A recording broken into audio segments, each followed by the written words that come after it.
Hey everybody, welcome back to our Equip series on counseling, biblical counseling. And today we want to talk a little bit about the foundations of effective helping. You say, well, what is that? You know, we all want to be able to help people. And so as we work with folks in our small groups, we're trying to help them, to be able to counsel them. And so today we want to talk about some practical ways that we can do that. So good to have Katie here with me today again, and Katie's brings her counseling expertise to the conversation. Expertise? Yes, there you go. We'll say yes. Expert. I'm giving you some credit. You're right. All right. So we came up with some things that I think will be helpful to all of you as small group leaders. The first thing is simply this: trust is paramount. You know, trust is so important. When we think about influencing and helping people, building trust. You know, Proverbs 19:22 says that what a person desires is unfailing love. And in chapter 20, verse 6, it says the same thing, right? So several times in Proverbs, that's what somebody wants. People want trust. They want folks in their lives that they can depend upon. And so I think at the very foundation and core of helping someone is this idea that you know there's trust that's built, and that does take time. And we'll talk about some practice in a minute about how we can do that. Confidentiality and boundaries is another foundation of effective helping, right? So if you know, making sure that in our relationships, we talked about this last session, but about how we hold what's told to us in confidence, and that we don't talk about those things with anybody outside of the circle with which has been predetermined or agreed upon. And I feel like confidentiality should be common sense, but I think when we get in the moment of trying to help people, sometimes we forget that what someone trusts with us should stay with us. Just information that is being given to us should not be passed along, even if it is for prayer or just different things. I think we really need to be careful to be confidential with the information people are trusting to us. Yeah, right. And I think what that does is it establishes trust, and also even having clear boundaries about, okay, what is, what's our place and what's not our place. These things all actually kind of, I would almost say, are wrapped up under the umbrella of trust. Because if I can't trust that you're going to keep in confidence the things that I share with you, I'm probably not going to share them. Yeah. And so therefore you cannot help me. And just the relationship won't be very deep if you can't even trust each other. That's right. So That's definitely right. very important. Yep. Absolutely. And so church really is the place, right, where all this can take place. And I think we have such a wonderful opportunity in a church fellowship where we do love each other, but to honor confidentiality and boundaries, creating trust is such an important foundation before we even get to some of the practicals of ways that we can help somebody. Just the point I wanted to make is about judgment. I know that we enter conversations not with the intent to judge someone, but at times when people are coming to us for advice or even to confess something, I think it's just in our nature at times to maybe judge people. And I think being aware of that is important. But when we are being judgmental, that takes away from the power of the Spirit and just really letting God use us to help someone. Some scriptures that come to mind that I wanted to share. Romans 14:13. Therefore, let us stop passing judgment on one another. Instead, make up your mind not to put any stumbling block or obstacle in the way of a brother or sister. And just being real and honest, we can be a stumbling block for people when we are being judgmental and when we're not just trying to go into a conversation with someone with that intent to help them and just to listen to them, point them to God. Another scripture I wanted to share is Matthew 12:36. But I tell you that everyone will have to give account on the day of judgment for every empty word they have spoken. That's a powerful scripture. Ouch. And that just puts it into perspective that it's important what we say. The tongue is so powerful, and there's obviously scriptures about that as well. But what we say is so important. So have pride that people are coming to you for advice, but don't take that for granted. Know that to effectively help someone, you need to be in step with the Spirit. Yeah, and that reminds me that it's really not about us.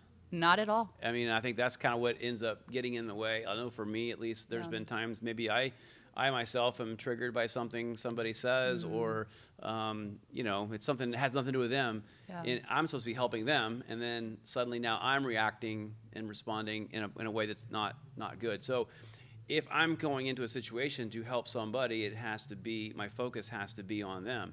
In which case, then judgment really has no place, because really my goal is to help that person. Yeah. Right. And so I think, just the idea of it not being about us, not being about me, when you're helping somebody, if we can put that person in sort of in the focus of what we're talking about and what we're going for, then it takes us out of it, which is, I think, really important. Do you feel like you have any helpful advice for taking yourself out of it? I know, like, when someone comes to me for advice, I love to sometimes just talk about my own experiences, not in a way to brag or anything, but I just kind of make it about me unintentionally. Yes, we do that. I do that sometimes. Yeah. I mean, it's like you want to relate to everybody, and Yes. and so they tell you a story. Hey, I got mad on the highway and threw a rock at a car, and you go, me too, and somehow that's gonna help them. Yeah. And I think sometimes we try too hard. I know, at least I have at times. I've tried too hard to relate to what somebody's going through, instead of letting it be about them and about their struggle or their concern, and helping them work through it without having to feel like, oh yeah, me too, or I did that, or I can relate. Now, sometimes obviously we do have, experiences that are helpful, or maybe we've overcome something that we could share that might help that person, but that's done not out of a need to feel validated by them. It's done out of a need to help that person. And so, I think that's, how do you do that? You've got to check yourself. Why am I going to say what I'm about to say right now? Is this really going to help them, or is this just me feeling the need to talk about me, and for them to like me or feel better about me and helping them, right? Yeah. So, which kind of brings me to another point, really, again, fundamentals of helping someone, and that is simply having respectful curiosity about, as a general rule of communication. I think asking lots of questions. Yeah. And when you're going to help somebody, we can't do that if we're not asking questions, if we're not curious. Usually, in my experience, the reality is different than what it presents as. Someone may be angry about something, but really what you think they're angry about is not what they're really angry about. It's something different. And so if I just respond to the initial thing that's presented, I might miss the real root cause. And so therefore, curious questions are a great way to sort of get to the bottom of what's happening. Yeah, and I feel like that helps us not make assumptions. I know I can be very guilty of hearing very little from someone and then just assuming I know the rest. So I think it's so important to be curious and ask those questions and know that we are not God. At the end of the day, we do not know everything going on with someone. And even if we feel like we know someone super well, there's so much underneath the layers of people that we don't know. And that's where God comes in. Nothing is hidden from God. So I think it's just important to not assume that we know everything, even when we feel like we do. That's right. And so, which kind of brings me to the one last sort of fundamental here as far as this goes, as far as helping people, and that is that, advice and direction, as important as it is not the primary thing. Listening well, it's amazing to me. Most of the time, people I talk to and I'm trying to help them, they get to the right conclusions for themselves without me ever offering, well, I should say with me offering very little advice. I won't say none, but little, right? Because most of the time issues that we're dealing with and we're trying to grow through, we kind of know, but we just need help processing. And so if I jump in, I found that if I try to jump in and fix things, which I like to do, it's not helpful. Or not as helpful, I should say. Yeah. It's much better for that person to kind of, through these questions, through curious questions, to help them to try to sort through what they're thinking. And many, many, many times, they find the solutions they need without me ever saying a word. It's like, great, good talk. Okay, well, we'll see you next time. And God's just like always at work. I feel like we can forget that at times of just feeling like it's up to us to fix someone or up to us to fix a problem. But it's like God is always working. And even when we feel like we want him to work faster, his timing is not our own. And I think just pointing people back to God, even if you end a conversation and you feel like, man, like I don't have a solution for you, or they feel like they don't have a solution, y'all can end in prayer. Y'all can know that God knows what's going to happen and he is with you every step of the way. And I just feel like that perspective is so helpful for me to constantly remind myself of, like, at the end of the day, it's not up to me. Like, I want to be the best disciple I can and help people. But at the end of the day, like, God is the true helper. Right. And I feel like that just takes kind of some pressure off of me of like, yes, I want to help people in the most effective way possible. But at the end of the day, God is with me as well. Yeah, that's such an important lesson. I think for all of us as small group leaders, it's so important to know that it's not all about you. It's not, and someone else's struggles or their trials that they're going through aren't an indictment of you or your leadership. And when we are involved in someone's life, we're there just as a guide, as a partner to encourage them and help them in their journey. And that's not even indicative of our own journey, although we can relate, right, to each other because we're all kind of trying to do the same thing. But that we're there to be used by God in the process that He is doing in their lives.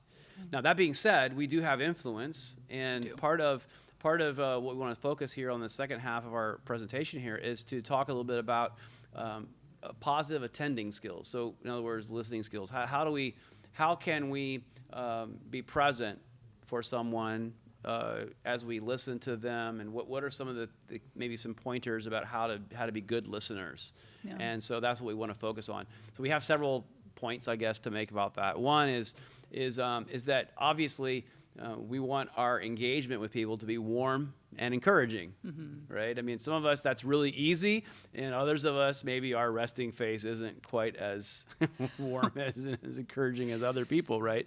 But I mean, that's part of it. I mean, it's amazing how much difference your facial. Yeah. What's the word I'm looking for? Your facial features, recognition. What kind of impact that has on people, right? Yeah, and it might sound silly, but I think even just asking people about your facial expressions. I know for me, I can be very expressive, and sometimes that can take away from someone just focusing on what they're trying to say because I'm just so engaged, and that's good. But I think it was helpful, and I have different friends saying, hey, you're very expressive and like when I'm talking to you, and that can sometimes be distracting. I think on the other end, if you look very upset without realizing, it's good just to ask, like, hey, like, do you feel like I have different facial expressions that can distract you when I'm sharing with you? So it sounds silly, but I think it is helpful just for self-awareness. I also wanted to throw in here, and I've been guilty of this and I've learned over the years, when you have time with someone, don't take that for granted. I think it's so easy to just check our phones or just try to be engaged with the person, but still like, ooh, like I'm waiting for a text from someone, or like, ooh, like I'm just kind of, my attention's divided. And it comes across like they don't matter. And like it's hurtful of, man, like maybe they're coming to you with something really big and they just feel like because you're on your phone or just your attention's divided, they don't feel like they do trust you or they don't feel like you care. So I think that's something I've learned over the years to be better at of, I'm going to put my phone to the side on Do Not Disturb, and I'm going to fully focus on you because that's why we're here, to just talk about you. My phone's ringing in my pocket right now as we're talking. Really? Yes. That's the Lord. He's telling you not to answer. I think somebody watching this video is calling me right now. But I'm not imagine? I'm listening to you. I'm not going to answer that. I appreciate that. You're living it out right now.